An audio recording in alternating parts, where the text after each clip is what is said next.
Olá amigos, tudo bem?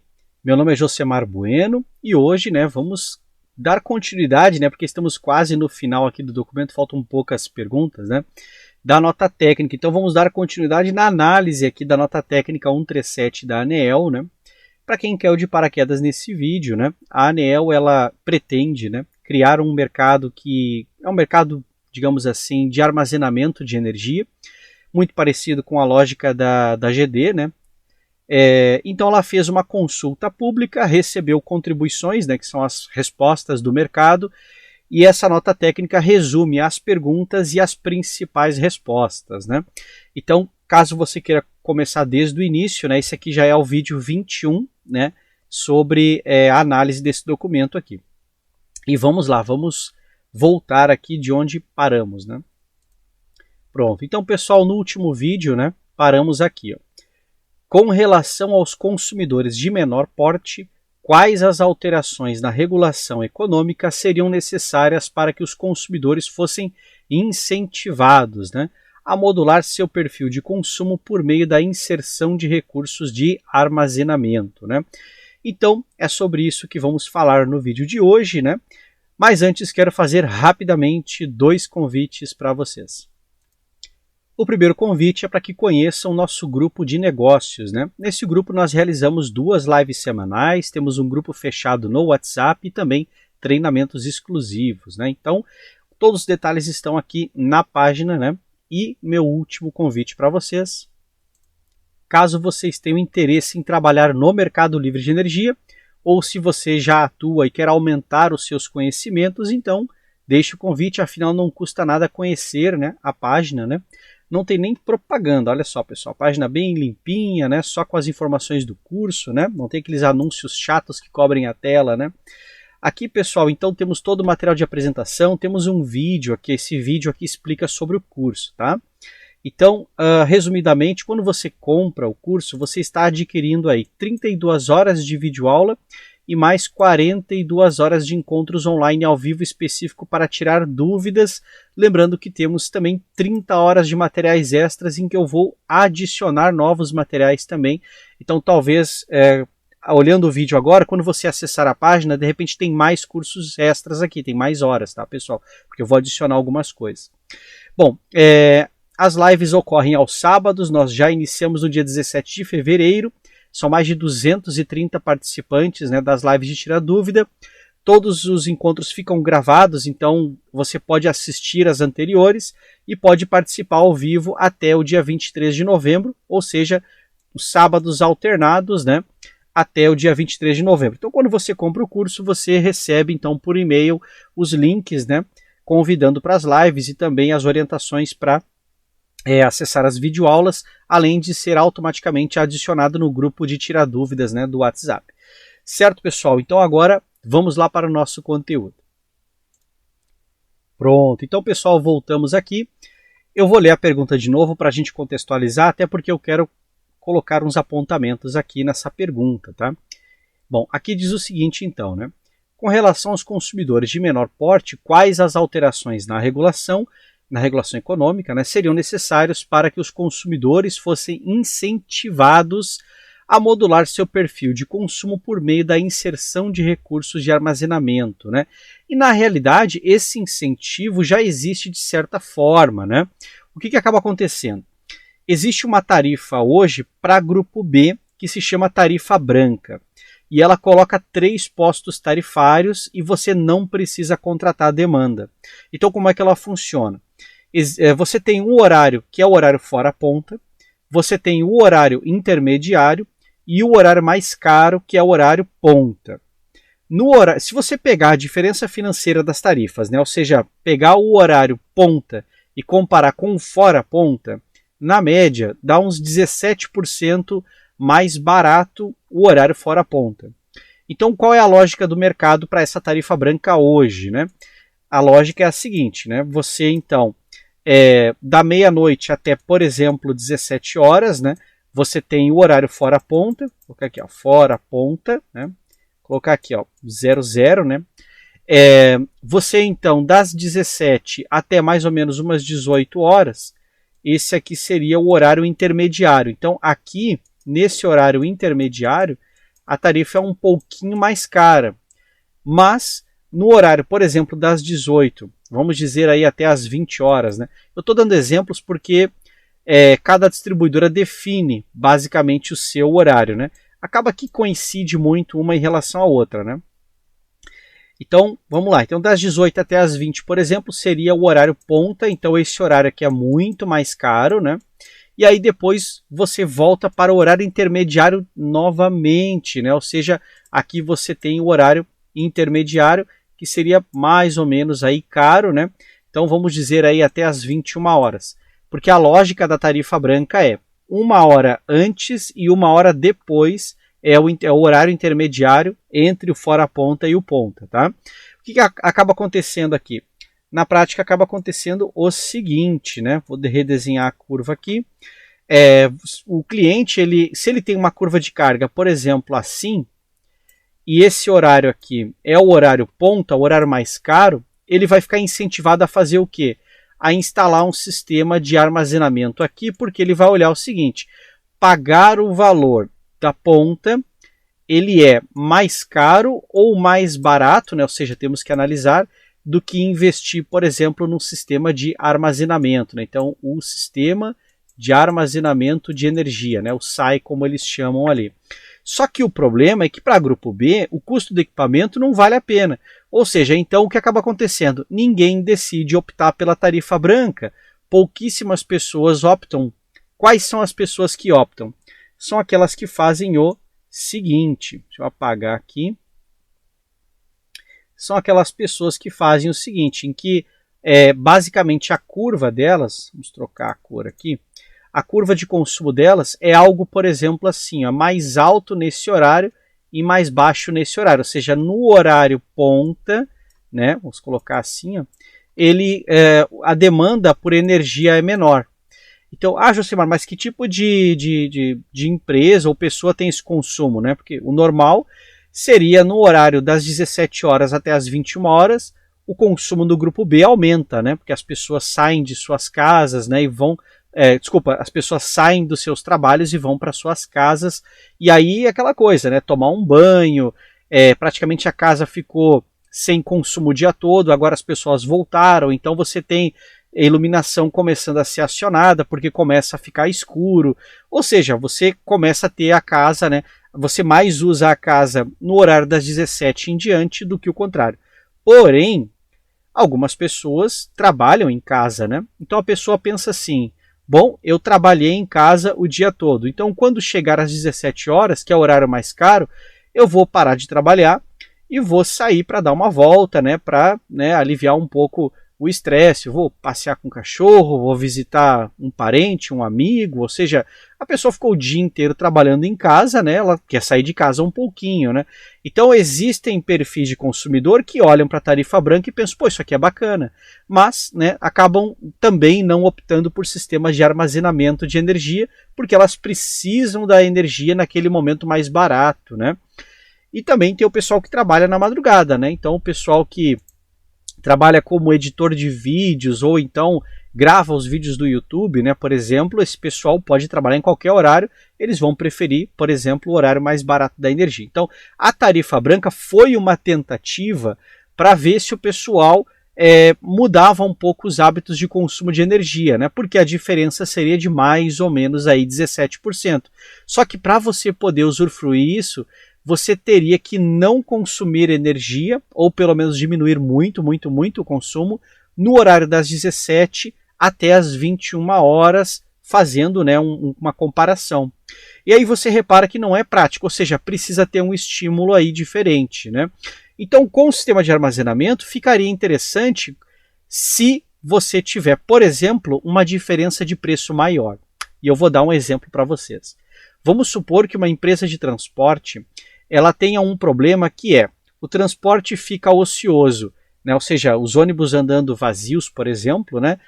Até o horário ponta, e aí quando chega, por exemplo, das 17 horas até as 19 horas, aí é o horário de ponta, e aí ninguém consegue usar o ônibus direito, né? Porque fica muito cheio. Sabe como você poderia resolver esse problema, né? Uma das formas seria você colocar um imposto tarifário. Ou seja, no horário mais caro, né, desculpa, no horário de maior movimento, você aumenta a tarifa. E no horário de menos movimento, você diminui o preço da tarifa. O que aconteceria na prática, né? Bom, alguns aqui vão colocar nos comentários, né, que teria uma greve, né, mas tirando essa parte, né, pessoal? Na prática, assim, o que acabaria acontecendo? Quem poderia sair mais cedo do trabalho vai negociar para sair mais cedo para evitar o horário de ponta. Aquele que não pode sair mais cedo, ele tentaria negociar para sair mais tarde, ou então ele aguardaria por conta própria se tiver condições, né? E aí aqueles que não têm condições, que realmente precisariam pegar o transporte naquele horário, eles perceberiam mais vazio. Eles perceberiam que deu certo. Por quê? Porque eles vão chegar no ônibus e vai ter lugar para sentar. Por quê? Porque a maior parte das pessoas teria ou optado em sair mais cedo ou optado em sair mais tarde, né? Então, colocar um preço sobre a escassez do produto, né? Ou seja, você tem falta de assentos num determinado horário e uma oferta maior do que o normal em outro horário. Então, calibrar o preço é uma forma de resolver o problema, né?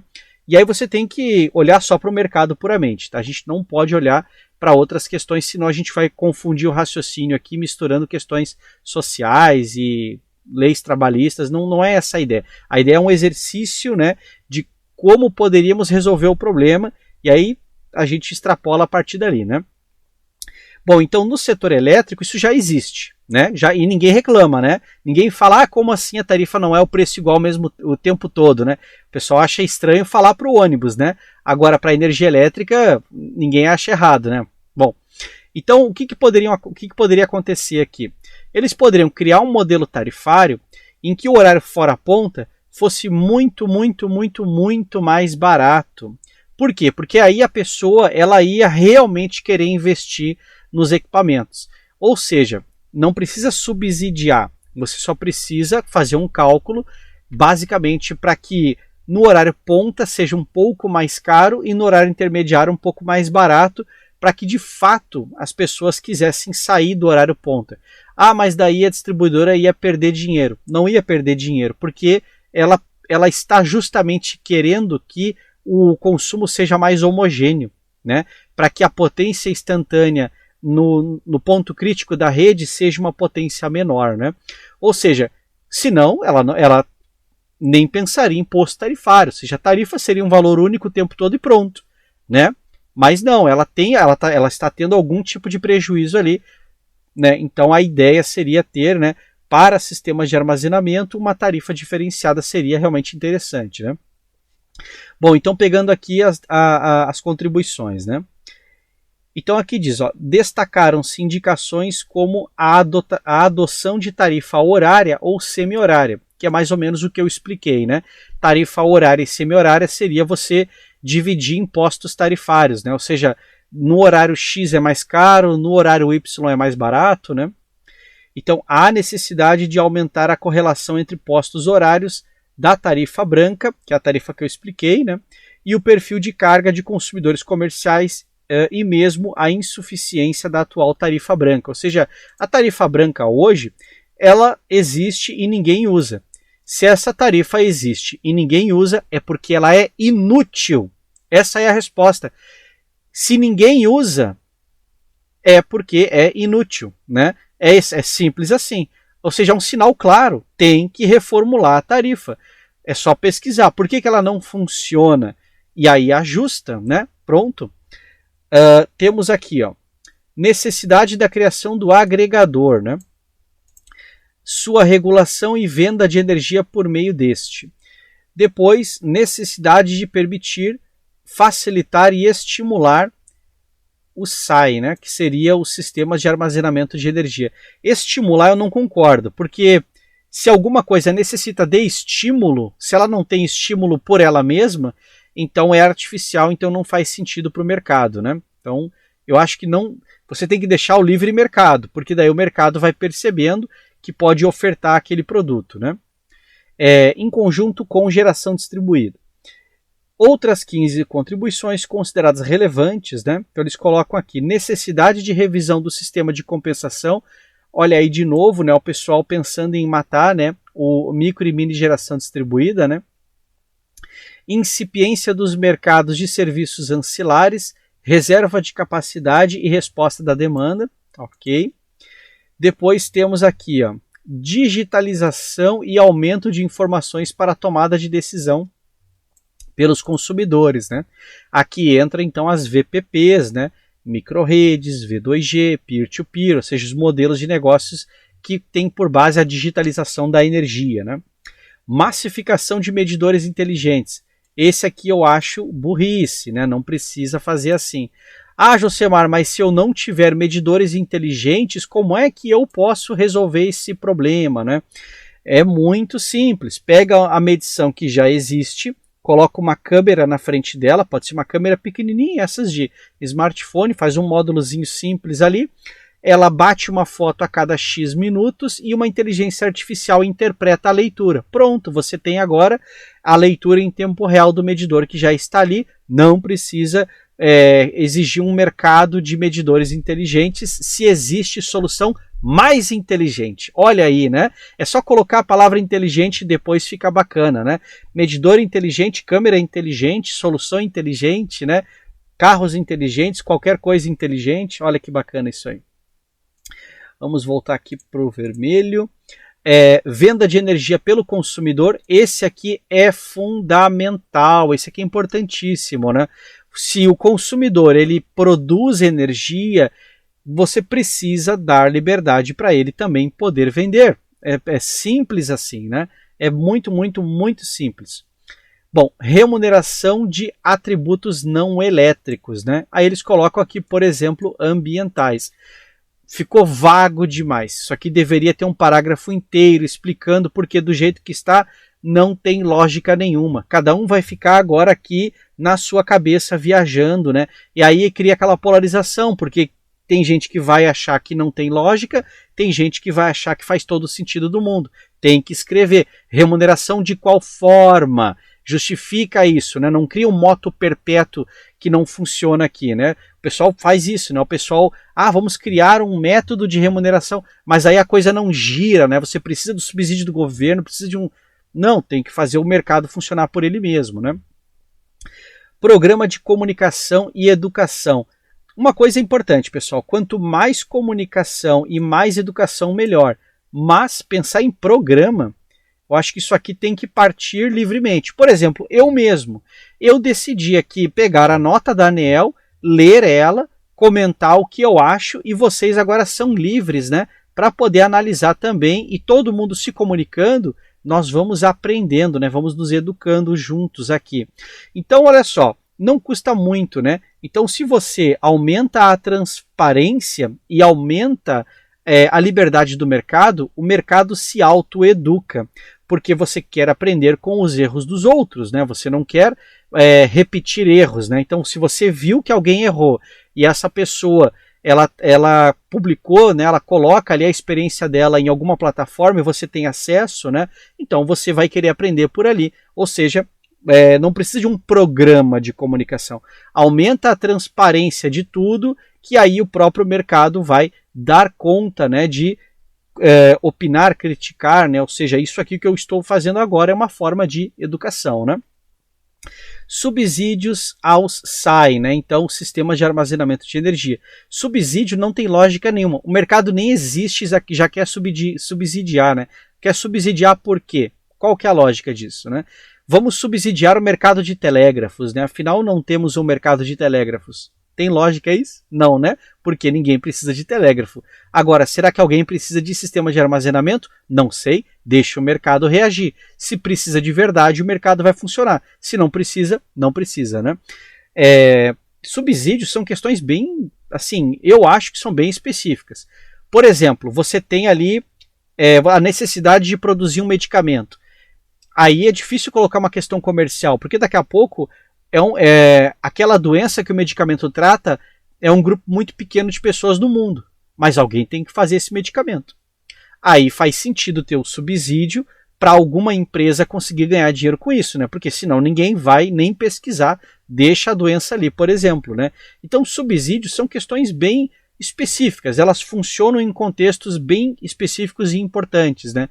Agora, não faz sentido, por exemplo, subsidiar coisas que nós sabemos que não precisam de subsídio, né? Vamos subsidiar, por exemplo, o mercado de telégrafos? Não, né? Porque já passou, já é passado. Mas lá no passado, quando começou, fazia sentido subsidiar, né? Porque ninguém nem sabia o que era um telégrafo. Então, tinha o seu momento. Agora não mais, né? E fala aqui, ó, então tais como, né, descontos na TUSD ou similares, né, aos sistemas de compensação Netmetering, que é a micro e mini geração distribuída, né. Eu não sei porque ele fala em resolução 482 aqui, se a gente já passou dela faz muito tempo, né. Hoje tem a resolução número 1000, tem a lei 14.300, né, então está um pouco desatualizado aqui essa, vamos dizer assim, né, essa contribuição aqui que fizeram, né. E ajustes na regulação técnica de distribuição. Quais ajustes? Né? Ou seja, isso aqui é gerador de lero-lero, né? Ou seja, ajustar o quê? Tem que explicar, né? Não tem aqui. Bom, é isso, né? E vamos avançando aqui, né? E agora chegamos ao item 7, ó, uso do sistema de transmissão e distribuição, né? E aí vamos marcar aqui a perguntinha. E aqui a pergunta é bem simples. Ó. Sob o ponto de vista das regras de acesso e uso das redes de transmissão e distribuição, quais as principais barreiras para que os sistemas de armazenamento possam ser inseridos nos respectivos sistemas? Né? Aqui tem um detalhe que ninguém lembra, né? Se eu tiver interesse em construir a minha própria rede e conectar todos os armazenadores do Brasil, eu não posso. Por quê? Porque não é permitido por lei. Mas eu tenho que pedir autorização para me conectar no existente. Se você não permite que eu construa as redes e você não permite que eu me conecte nas redes existentes, aí é um problema, né, pessoal? Ou seja, não pode haver discriminação sobre conexão. Uma vez que você tem monopólio natural, que ninguém pode construir as redes, então você automaticamente deveria permitir que qualquer coisa se conecte à sua rede. Você coloca lá especificações, né? Tem que ter a frequência em 60 Hz, obedecer a tensão nominal da rede, obedecer características técnicas, e é isso.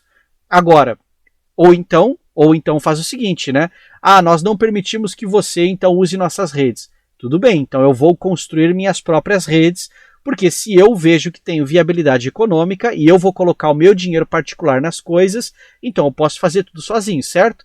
Errado, né? Você tem ali o problema no Brasil, que é a necessidade de autorização ou concessão, né? Você precisa obter autorização para gastar o próprio dinheiro fazendo uma tentativa, né? Olha só que bacana isso, né? Bom, então essa perguntinha aqui vamos deixar para o nosso próximo vídeo, né? E é isso, né? Então, antes de encerrar, quero deixar novamente 2 convites para vocês. E o primeiro convite é para que conheça o nosso grupo de negócios. E o segundo convite é para que conheça o nosso curso de Mercado Livre de Energia. Lembrando que o grupo de negócios ele não é um curso, né? Ele é um grupo que tem mais de 100 participantes, onde nós então realizamos 2 lives semanais, temos um grupo fechado no WhatsApp e também treinamentos exclusivos lá dentro, né? São diversos treinamentos e o objetivo justamente é trocar ideias, né, para nos melhor posicionarmos aí no mercado de energia. Certo, pessoal? Então é isso, um grande abraço a todos e lembrando que todos os links estão na descrição deste vídeo.